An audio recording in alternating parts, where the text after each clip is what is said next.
చాలా బాగా పాడావే. మరి ఆ రాగం నాకు నేర్పుతా. ఓ, నీకు నా మీద అనురాగం కలిగేటట్టు. మరి నన్ను పెళ్లి చేసుకుంటావా? ఇదిగో ఒళ్ళు దగ్గరిట్టు మాట్లాడు. మా అయ్యకి తెలిస్తే నిన్ను పనసకాయల్లో చెక్కేస్తాడు. పోనీ మీ అయ్యకు తెలియకుండా మన ఇద్దరం గాంధర్వ విధిని పెళ్లాడదాం. అప్పుడు ఏం చేస్తాడు మీ అయ్య? ఓహో, ఒట్టి తొందర మనిషిలా ఉన్నావే. నీకు తెలియదు మాయా, ప్రేమకు ఆలస్యం పనికిరాదు.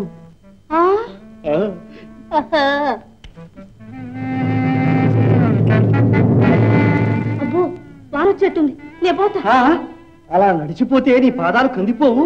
అందుకని ఆకాశ మార్గాన తీసుకువెళ్ళి నేను మీ ఇంట్లో చేరుస్తా. ఏంటి, ఆకాశంలోనా? ఆకాశంలో కూడా ఎగురుతా?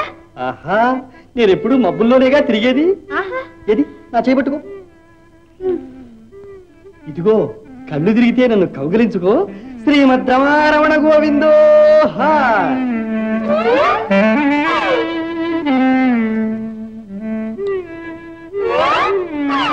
ఇదిగా సాలు గాని సుక్కల్లో కూడా వచ్చేసాం. హాస్యం చేయకు మాయా, నే ఎన్నడూ ఆడవాళ్లతో ఆకాశ మార్గాన తిరగలేదు. అందుకనే నువ్వు ఒక్కడవే ఎగురు, ఆ సెట్ ఎక్కి నే పోతా. మాయా,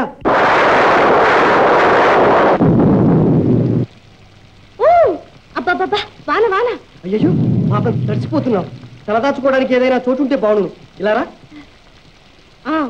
పరుగు దూరంలో ఒక గుహ ఉంది, అక్కడికి పోదామా? చెప్పవే, పదా రా.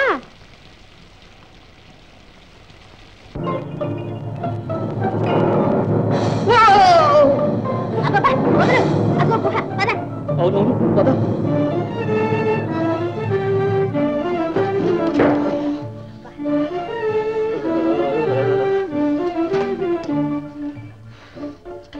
అబ్బా, నాకు ఇక్కడ ఏంటో ఇదిగా ఉంది. ఇదిగో, నాకు అలాగే ఉంది సుమా. భయలేదు, భయలేదు. ఈ పురుష సింహం ఉండగా నీకెందుకు భయం? భయలేదు. ఏదో చదివేనా? ఎత్తి పొద్దు చాలా ఉన్నాయే. తడిసైనా సరే నేను మా ఇంటికి పోతా. చూడు, వాన వెలిశాక ఇద్దరం వెళ్ళిపోదాం. అందాక కాస్త నిద్రపో.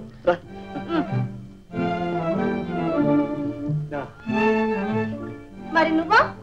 నేనా? నేను బ్రహ్మపుత్రుణ్ణి, నాకు నిద్ర రాదు. ఏమిటి, నిద్ర రాదు? అయితే నీలో ఏదో దుర్బుద్ధి ఉందన్నమాటగా. లేపోతా.